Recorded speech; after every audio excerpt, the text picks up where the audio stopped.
Okay, last but not least in our discussion of the layers of the integumentary system is the hypodermis. So the hypodermis is not considered part of the skin proper. Skin proper is just the epidermis and the dermis. Just deep to the dermis is the hypodermis, composed of almost exclusively adipose tissue. So very important in terms of thermoregulation as well as energy storage. Also, you're going to have vascular supply running throughout the subcutaneous layer.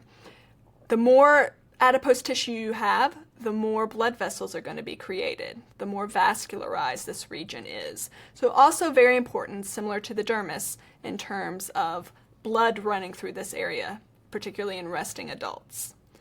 Now, before we move on with any more discussions of the integumentary system, I want to talk about anatomical terminology. Anatomists like to make things complicated. They like to have 3 or 4 different names for the same thing, and this is particularly true when you're talking about the hypodermis. So I'm going to mention a few other terms that are synonymous with the hypodermis, and one you can see here in this visual, subcutaneous layer. And this is actually pretty informative of what this is. Sub, under the skin. So the hypodermis is under the skin.